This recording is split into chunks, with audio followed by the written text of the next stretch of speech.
Hello, everyone. Welcome to our webinar today. I hope everyone can hear me well. Maybe you can just let us know or just, write something in the chat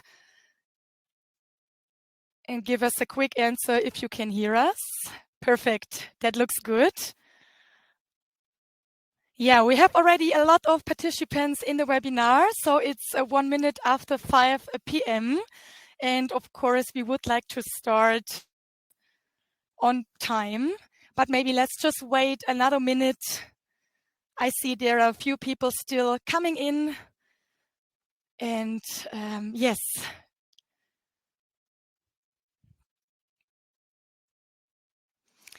So just for your information, this webinar will be recorded and this will be done by Livestorm. So after the webinar, you will get automatically the recording by email. So if you would like to see the webinar again, you have the chance to do so. And we also will do the recording in our resource center. So there's always a possibility to have a look again.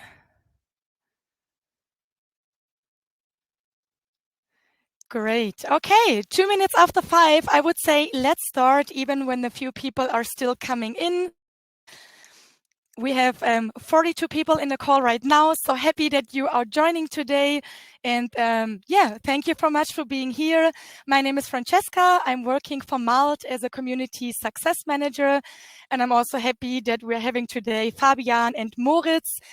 They will introduce themselves in a bit. And before we start with our big AI and Web3 topic, I just would like to shortly introduce Malt and to give you here a bit more details. Yes, so yeah, as I said already, I'm Francesca, working with Malt since July 2022, and I'm also organizing our events and webinars, and I'm really happy that so many people are joining us today for today's webinar. So just a short question. Everyone can see my screen and you can see my slides. I hope so. Yeah, perfect. All right, great. All right, just to give you a bit more information about Malt. So from day one, Malt's goal has been to encourage the growth of freelancing in Europe and support our community. So Malt is focused on being a freelancer first, which means we empower freelancers to receive quality opportunities, to work with peace of mind, thanks to fast payment and professional liability insurance. And of course, get the most out of freelancing by reducing time spent on admin tasks in an all-in-one digital solution. And you can see on the right side just a short numbers of our history. So Malt was founded in 2013, sorry, by Vincent and Hugo. 2 years later, we had already 15,000 freelancers and 1,000 clients on the Malt platform. In 2017, we opened our first international office in Spain. And already 2 years later, we opened our German office as well as and launched our mobile app. Yeah, 1 year later, Corona or COVID-19 affected us, but we also launched our free Malt Academy, so which means that we are offering for our freelance community free webinars as well as events and resources. And 1 year later, we opened another office in the Netherlands and in Belgium. And as you might heard already, in 2022, Malt acquires Comatch, and we also opened the UK office. And Comatch is now Malt's strategy. We also launched our one product for 2 weeks already, 2 weeks ago. And within today, we have already over 500,000 freelancers, as well as over 600 employees across Europe. So if you have any questions, please write it in the chat. We are happy to answer all your questions now or also later. Yeah, and why you should work on Malt. So on Malt, you are calling the shots. So we would like for you a better way to win new projects. So you receive project proposals that matches your skills, and you can communicate directly with the potential client through our platform. And we also would like that you can focus on your work and not every time on the admin stuff. So with the platform, you can create your quotes, you can manage projects, and you can automate your invoices. And this actually with just a few clicks. You get with us also like a fast and secure payment, so which means no more chasing payments, which is quite nice. So you will get paid within 3 business days, and your projects are also automatically insured and legally compliant. And at last point for us, our community is our freelancer first. So if you are not joining already, we would be happy if you join our large and dynamic community of freelancers. We have lots of events, resourcing, trainings, and webinars, which are for free, basically. And just here for you, just a short overview on the average daily rates on Malt.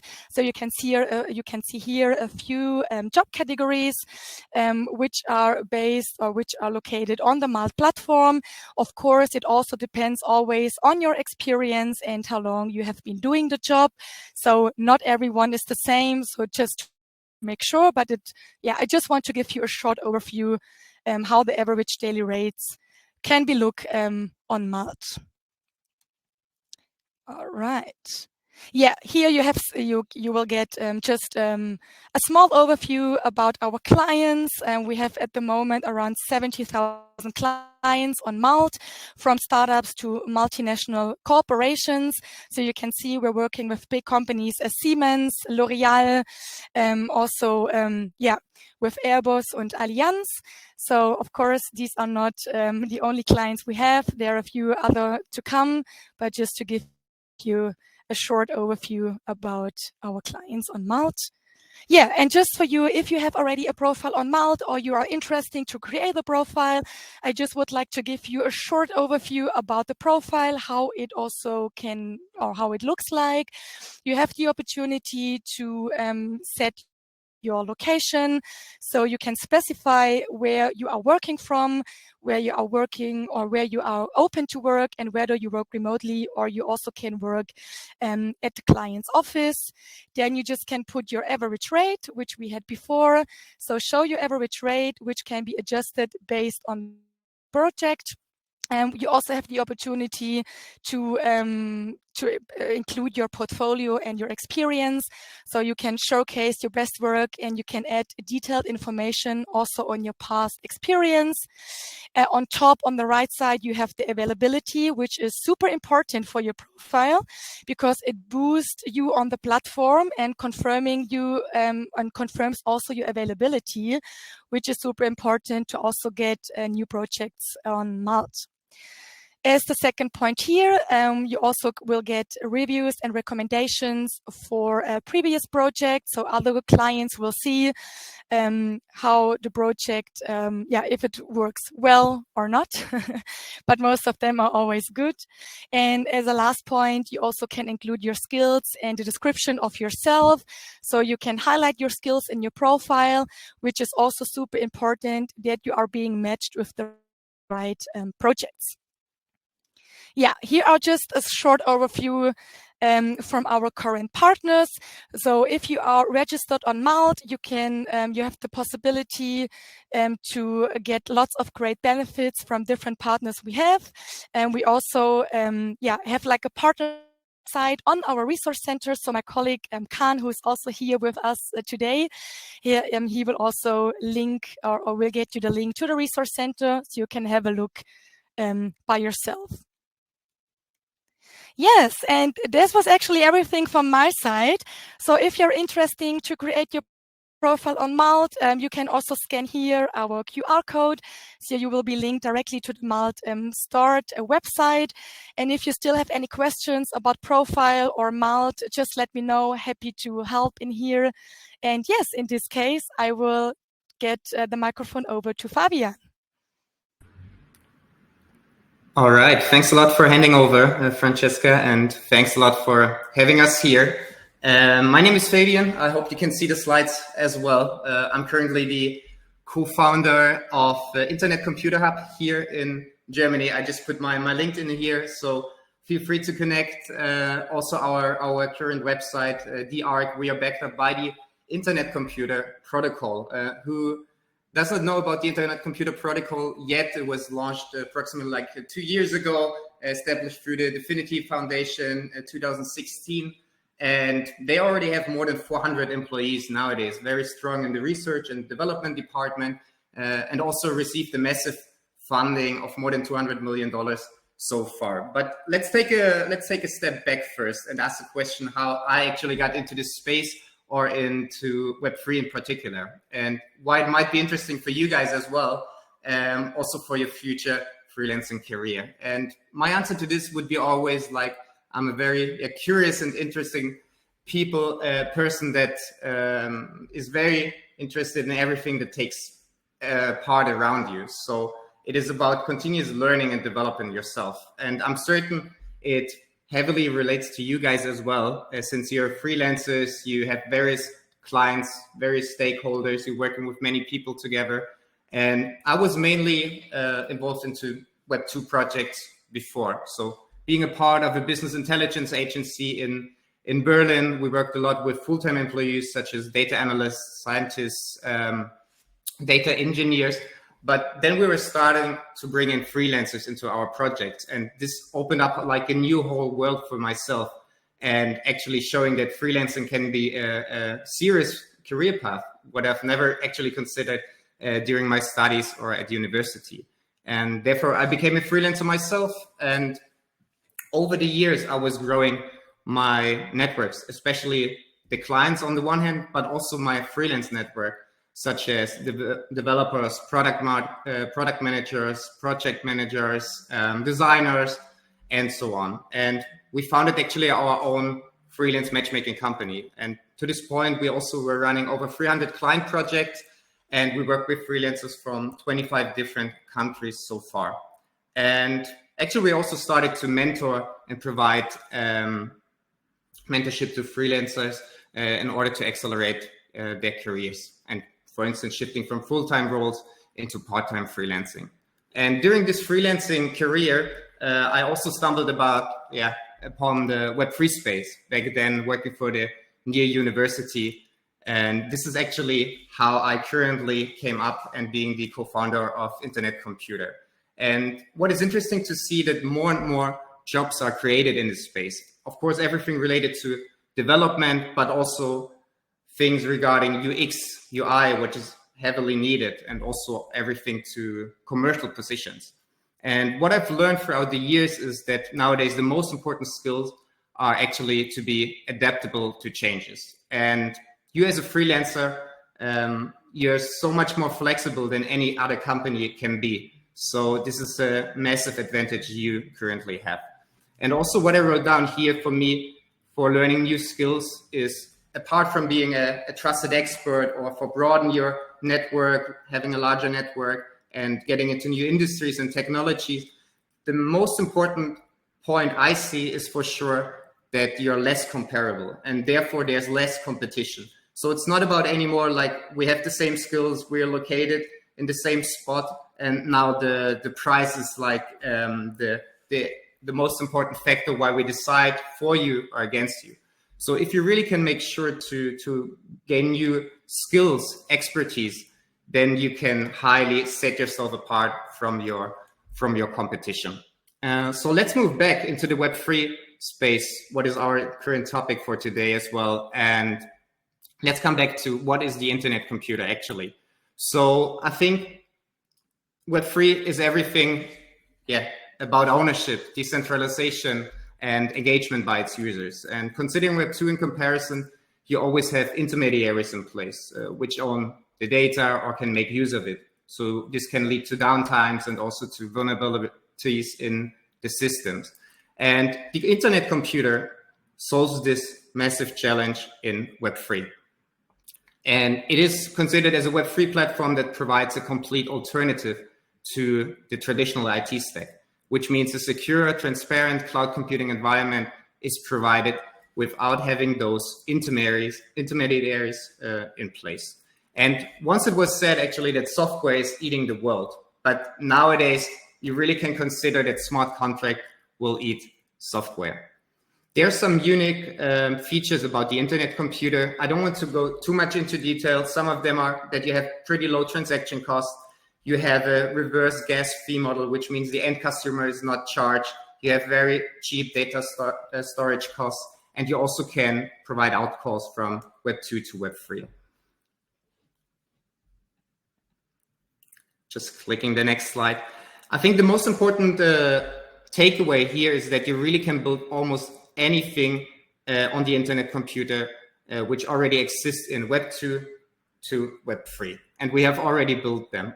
And in order to show that we are not that small and little anymore, we have launched like a massive alliance throughout the world now. We have almost 20 hubs located in various locations, such as South Korea, in the Philippines, in Portugal, in Italy, in Germany. I'm the representative here in Germany. So we really mean it serious with regards to our next steps. And what we offer and provide here is, apart from free education, where Moritz will get in detail, also a bit more of having internet computer courses out there, but also with regards to AI, which is another topic, of course, we will cover today. We're also doing ideathons. So for non-technical people, we bring together like very smart people to see what can we build together. But we also have hackathons taking place in November, December, and also in January, a huge European-wide one. And at the end, of course, we also give away projects and grants for this.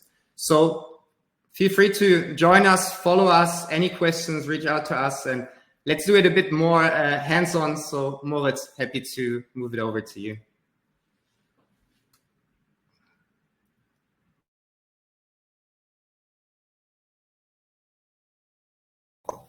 All right. I hope you can hear me. You can see my screen. Otherwise, please write in the chat. I will try to have an eye on the chat. So also, if you have questions, maybe put them in the chat, and if they are fitting, I will try to answer them. So yeah, my name is Malt. I'm co-founder of thekate.org, which is a platform for a blockchain learning platform, a peer-to-peer platform also. It's very practical. So like you can build something, you can even receive rewards for building something, but also other people can give you feedback, like creating PRs, giving you reviews, and can also earn money for that. And yeah, we are working with a lot of different big blockchain ecosystems. Yeah, one of them ICP, also Ethereum, Near, Celo, Algorand, Tezos.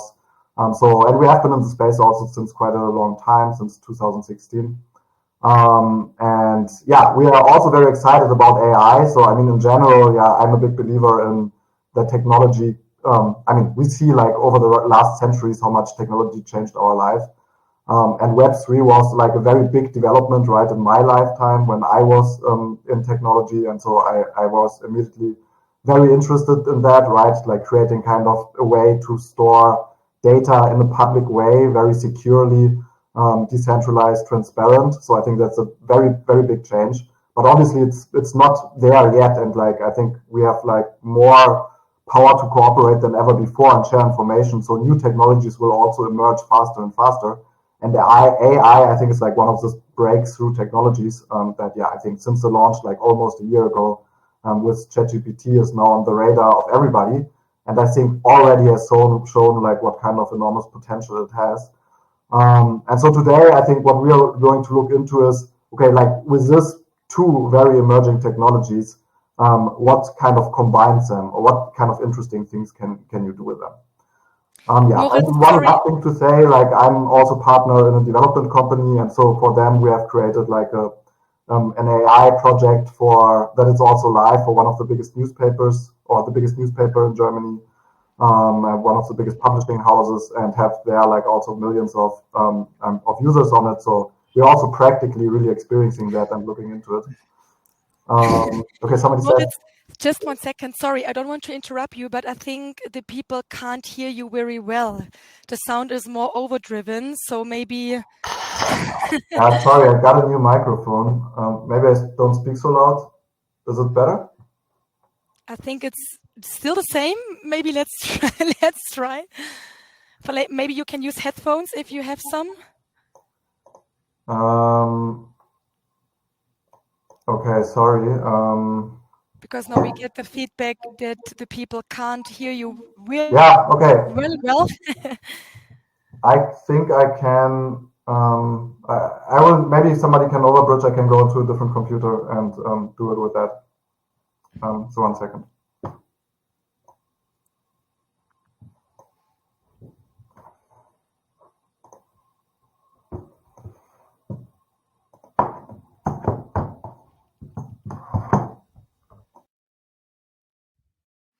Okay, he's coming back soon.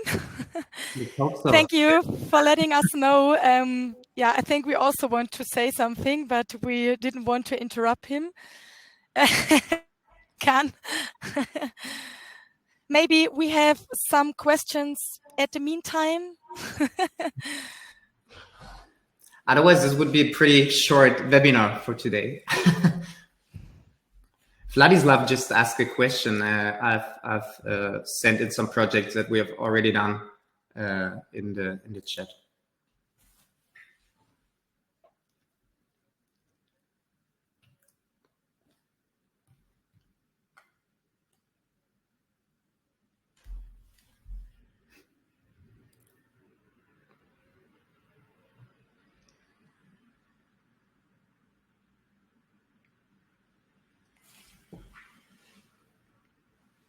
Yes, so if you have any questions, let us know what maybe we can answer until Moritz is coming back. He's just quickly changing his computer. Yeah, so there's one question from Stefan. No, Malt is not only for IT people, it's also for business consultants, of course. So basically everyone can join Malt. No, but we have lots of business consultants, so it's not only for IT people.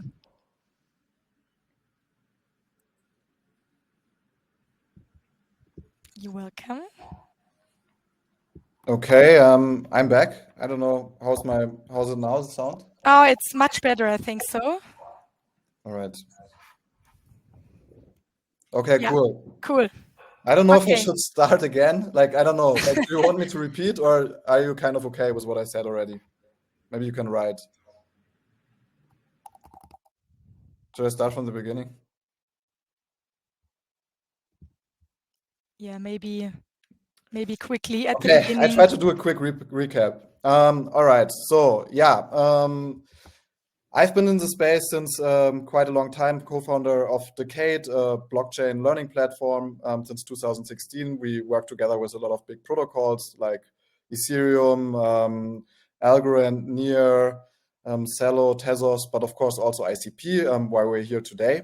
And yeah, our platform basically works like that it's very cooperative. We call it like multiplayer learning, where yeah, you really build a project. You can also get rewarded for that in the case of ICP with ICP tokens, and also can give other people feedback. You will receive feedback on your projects.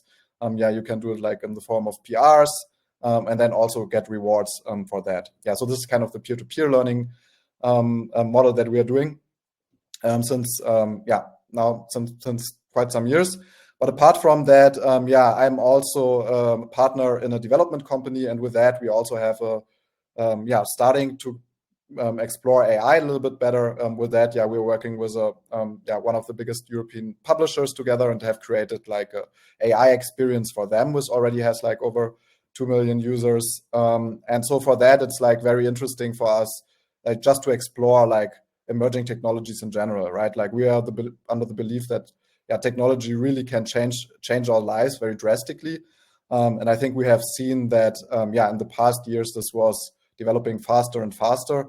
And so with blockchain technology, I really believe that's like a very fundamental different technology that will change a lot. I mean, very, very high level, if you think about it, that you can now store data in a trusted, public and transparent way. And this is very big, right? Like, I mean, like the people trusting Google and or Facebook or Amazon with AWS with their data. I think this will get like the more important data will become, and also like with AI and machine learning, we will say that how important it is. I think the more people will think about really what to do with this, and also like the more power this kind of corporations become, powerful they become, then this also will have like, I think, a bigger public discourse, right? So because of that, we think that there's like a lot of potential, and actually like these two worlds, right? AI and crypto. And so this is what we're going to explore today a little bit. What is the potential there? And like Fabian already said, I think it's like really, I mean, as everybody, not just as a developer, but I think as a freelancer, but as everybody, it's very important today with all these drastic changes happening to kind of see what's going on, what are the important fields, maybe what is the niche that you can pick and that you can specialize in, and best also something that you find exciting, and maybe even you think that is purposeful. The more you're excited you are about your work, I think also the better work you do, the longer hours you can spend on it, and the better you can get at it. All right, so let's start with a very big brief overview, right? I mean, everybody of us has seen, like, since 1 year now we have ChatGPT almost. Everybody has seen in this year so much happened. I mean, if you look at Twitter, like every day, like something new got announced. It's like really, really big. And with that, like I have here Stephen Hawking, who didn't see this dawn, but already predicted like this will be very, very big, right? So like he said, like, every aspect of our lives will be transformed, will be the biggest event in history. And so I think like people still underestimate how big it will be, I think. Like, even though everybody talks about it, I think it's still underestimated how big it will be. And then on the right, also the rise of powerful AI could also be like, could be the best, but could also be the worst, right? And so I think like this is also like powerful to keep in mind, just that it's like also, I mean, everybody has also kind of a responsibility when you're working on something and what direction you want to bring that, and also thinking about on what you want to work on, because potentially it could be like very important to work on certain things that might change really the world. And I think like finding kind of decentralized systems in order to do a lot of these things could be pretty relevant. There are like a couple of challenges. Maybe we look into that before in AI. This is coming from a pretty interesting research paper called like an overview of catastrophic AI risk from the Center of AI Safety, that I think was published like 2 weeks ago or something. I can also send the link. It's really interesting. They go deep into the risks. There's like rogue AI. So basically, I mean, this is what everybody fears of, right? If AI comes too smart and at some point like will just get rid of us. And then we have like information security, right?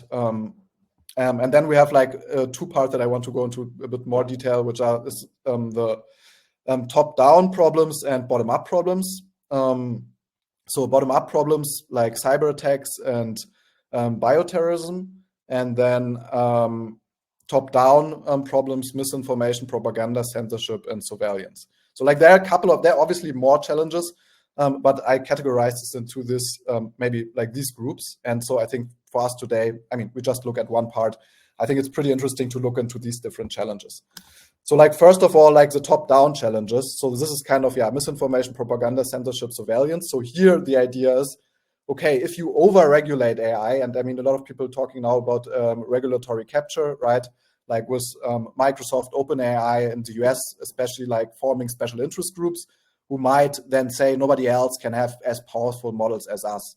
And then also governments, right, like in China and other countries that want to really have basically the ownership on that. And so like if it's really this top-down challenges, so meaning that like just a very small number of people have power, that this can become very dangerous, right? Like surveillance state, like it is already somehow in China, right, that everything is monitored, and with AI even better than you can imagine. Misinformation, we see that already in social media, how problematic that is. Imagine that AI tailors that really to your own needs.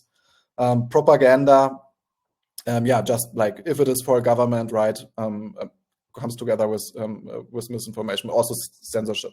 So like a lot of these challenges is, if they're centralized players, just an elite has access to it, can become quite problematic.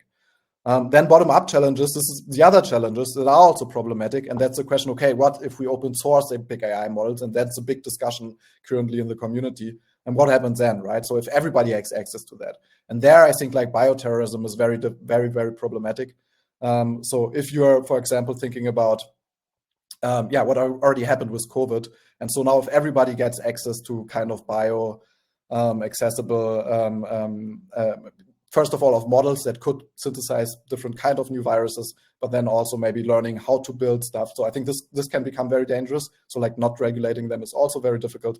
And then cyber attacks, all kind of other attacks. So there are a lot of other different bottom-up challenges. But yeah, I just wanted to set a little bit the stage for seeing, okay, what are actually like problems that we need to mitigate and that we probably haven't thought about yet, because currently we are just running, everybody's just running to create the most powerful models and trying to create the most, but the governance of these things is still not really solved. And also security and privacy risks and all of these things is not really solved.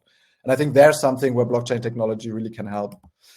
So yeah, first of all, like data security. So yeah, I mean, as we all know, like the most important part of AI, of machine learning, is data, right? Like the more data you have, the more powerful you become. And so there it's also very important how secure this kind of data is, right? So yeah, if you can tamper with the data sets, then this becomes very problematic, especially if you are going into like fields where it's very critical, like medicine, where it's about life and death, but also in general, right? Also misinformation or whatever. Somebody can influence the data in ways like, I don't know, if somebody at OpenAI influences the training sets somehow with their personal opinions, and then imagine now every day people use ChatGPT more than Google, at some point will be in Siri or wherever.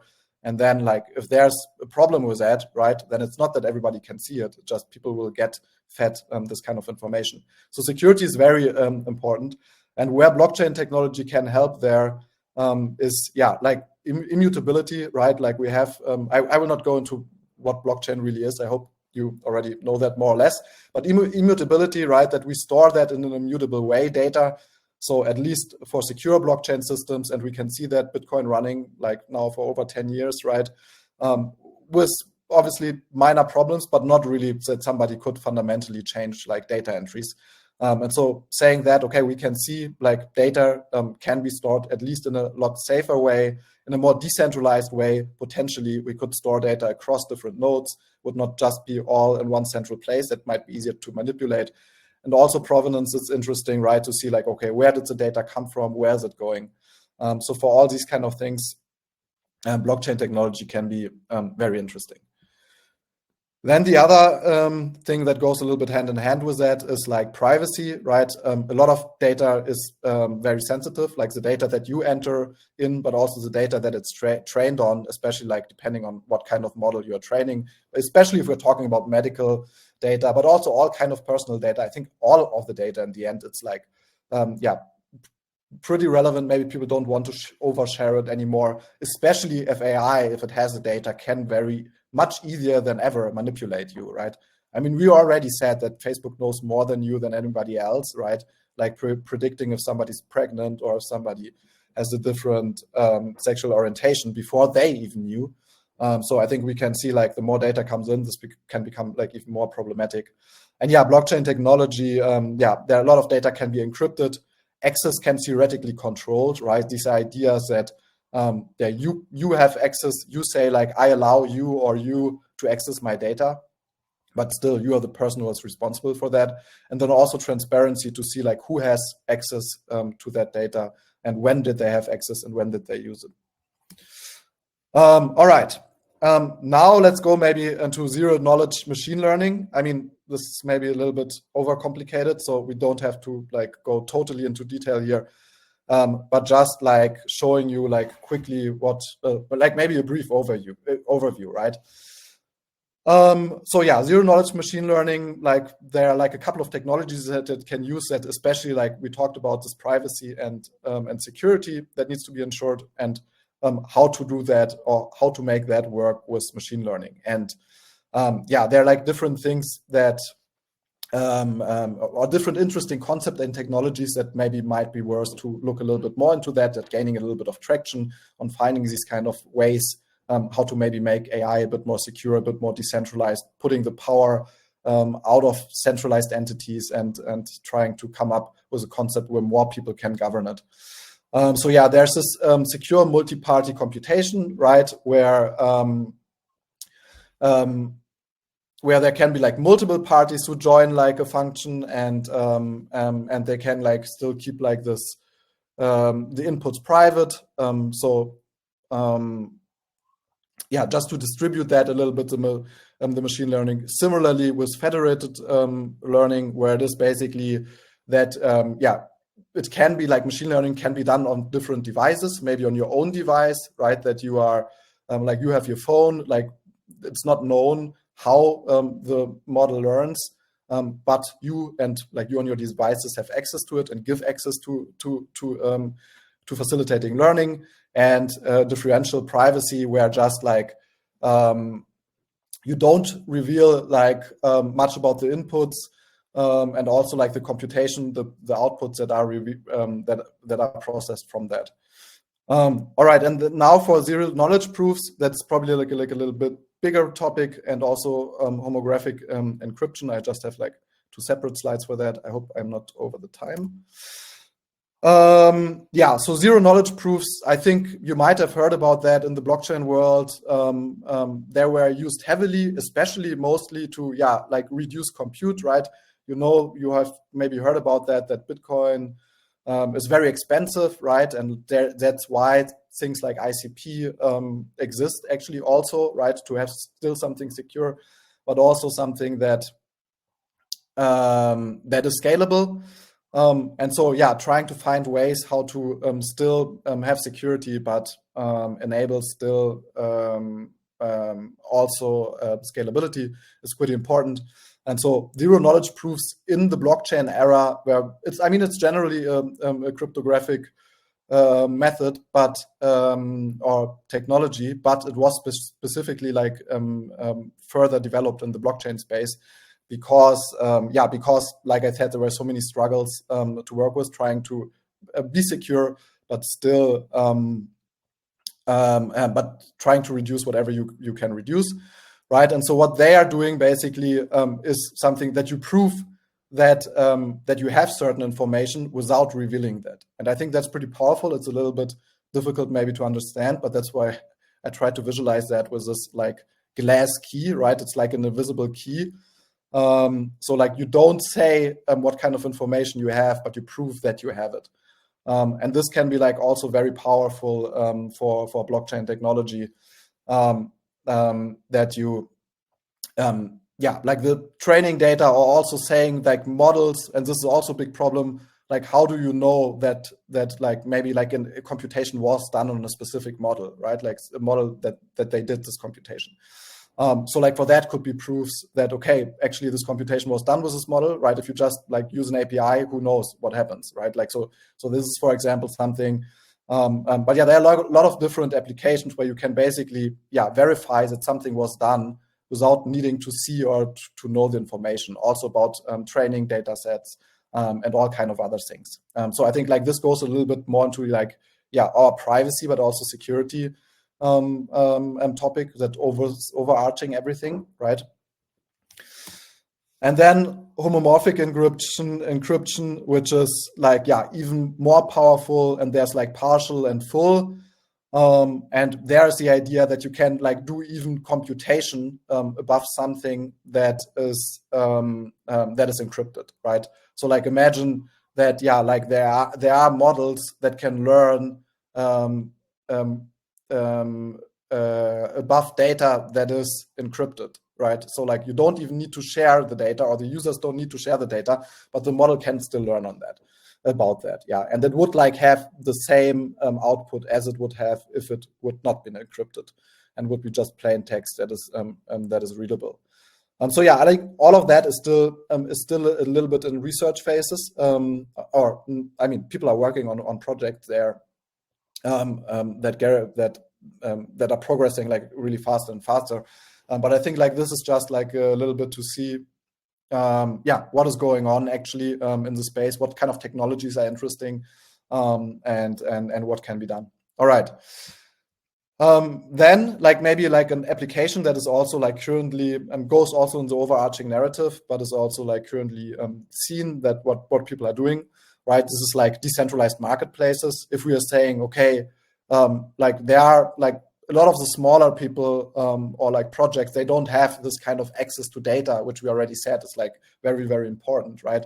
So you say like, hey, we don't have this access to data that like maybe OpenAI had with scraping the internet, or also the access to the compute, like, or the power to actually scrape it, and it gets even more difficult.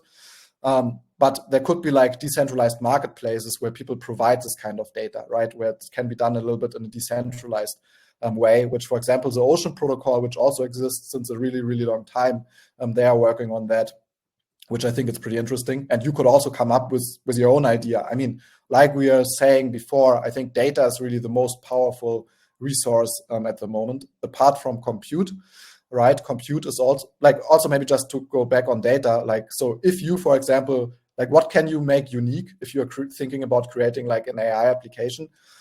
Then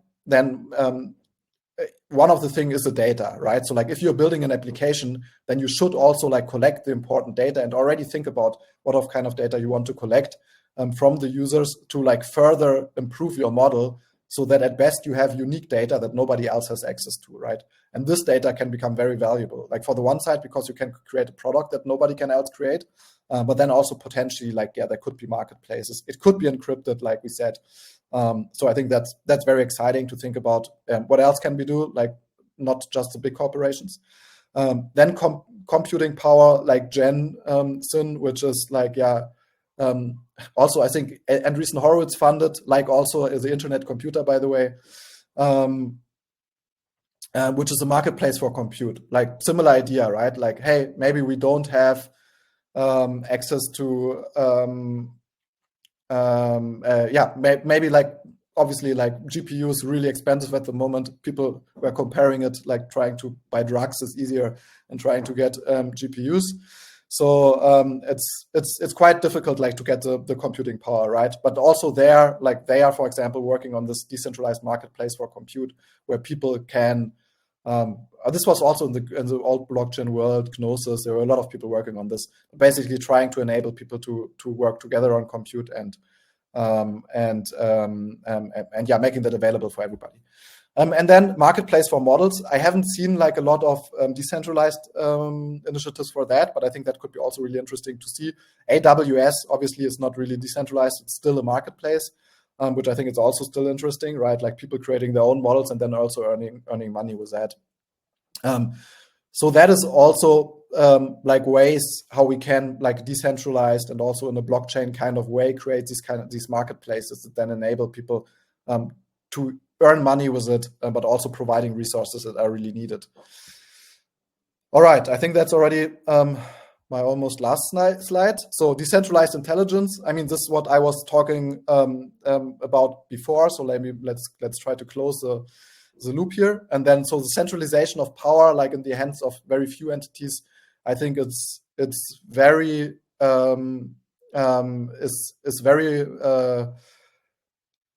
is very important, right? Like, so we don't know like where this is going, but I think like it's worse that everybody thinks about it, that there are problems with both approaches, right? Like if we just like let it be regulated, even then there are like special interest groups. I think also like governments anti-corruption structure is maybe doesn't have like or isn't prepared for the strong incentives that potential AI companies have and capabilities.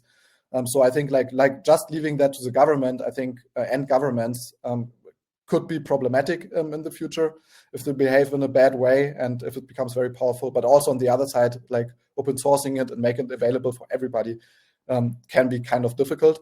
And so I think also their blockchain technology can really show a way where people can maybe vote on different things. At least it can be very transparent, right? That people can see how the government is done, how decisions were made, and also like, yeah, how the models are governed, like saying what are things that should be done or not. And in general, yeah, this decentralization of power, I think could become very important if we're thinking about something like OpenAI could become or are becoming so powerful and are a little bit like black boxes where nobody's really knowing what's going on there. All right, yeah, and with the Internet Computer, with ICP, yeah, like there are ways how to get started with that, right? I mean, maybe a lot of these dreams are very big And I think we are still very, very early. We are still very early in the blockchain phase. I mean, the internet is already like really, really old, right? But we still are seeing like now, I think like the first 20 years of the internet until the 2000s, there was not a lot going on, right? There was in the 2000s was starting kind of. And like, I mean, obviously people are researching on AI since a really long time, but I think now we really see like big breakthroughs with this large language models that are actually also on the application side very powerful and can see what can be done there.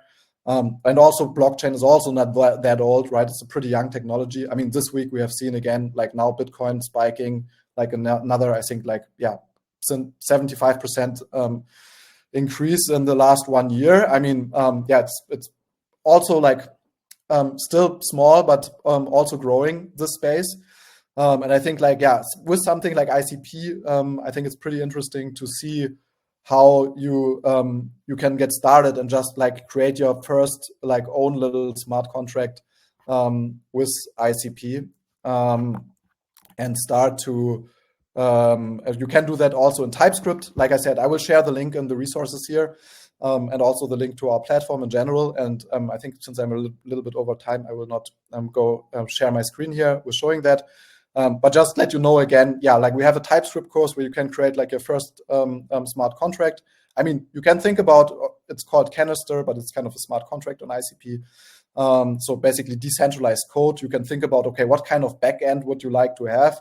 But then you can still have an API and you can still have the front end also that connects to maybe the OpenAI API. So if you want to play around with that, but also I think it's really good to just broaden your skill set and see, okay, let me very, very easily create like a decentralized application, which you can do on ICP. Like we create a smart contract where you can create it just in TypeScript. We also will have Rust in the next week. And then get started with that. And then also, I think in 2 weeks, we'll have like also a front end course where you can also think about how to connect that to the front end. And then you can have a dApp and explore that and maybe add like a AI API like OpenAI or something else to open source model if you like to play around with that. So I will share the materials here in the chat, and I think that's then kind of it from my side.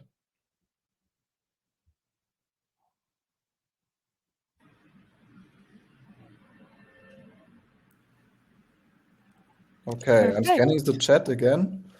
Yes, I think we had one question before from Vladislav.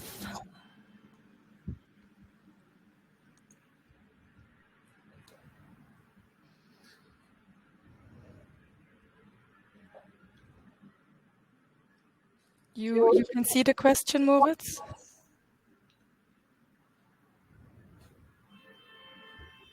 Not sure 100%. You mean how you get started with 0 customers? I think this was... No. Aren't we comparing apples with peers? Training data is in the region of many TB, which blockchain technology is able to address this?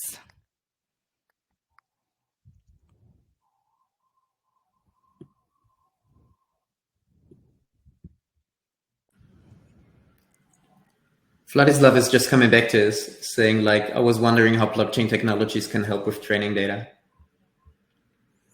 Yes, I mean, okay, what was one example that I gave? So, I mean, I think like performance-wise, I think currently, obviously not, right? I mean, the only thing what you can think about is marketplaces for data. That could maybe at some point help, right? That create a decentralized marketplace, but even that, like there could be also centralized ones. I think it's like really more this overarching theme about security and thinking about like building something that is a bit more robust from the ground off. So saying, for example, if you have training data, say to make sure that the training data was not tampered with or something, right? That you can somehow prove what kind of training data it was trained on, and showing that that it was not something else, right? Even maybe without revealing it. So I think like these kind of things. So it's really about the privacy and the security issues. I think in general, blockchain technology is still also mostly used for very just for very robust purposes, right? Like something that it's very important that it's like transparent, decentralized. Something, I mean, it was built for money, right? It was built that it's stored in a something that is stored in a very, very secure way. So probably the first kind of cases that you will see, I could imagine, is something like medical data, for example, right? That I think it's, and for these kind of things, you might want to have it in a blockchain way that you don't say, okay, it could be pretty problematic if like hospitals, or especially if it's shared around different kind of hospitals, and then like to keep the data private, but still also letting people be able to train on that.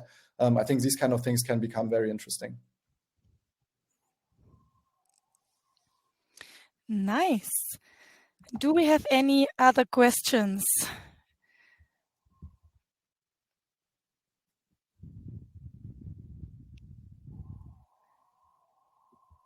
All right. Thank you, Tom, for being here. Have a nice evening. So if anyone still has a question, let us know. We're still here. Yeah, in this case, I hope, you enjoyed the webinar and you got lots of necessary information for you and your work. So thank you very much to Fabian and Moritz for being here with me today, and give a really nice overview about this topic. And if we do not have any more questions, I would say, yes, happy evening for everyone. Thank you very much for joining us today. And you will get the recording of the webinar directly from Livestorm via email. Thanks a lot, everyone. And thanks for having us, Francesca. Yes.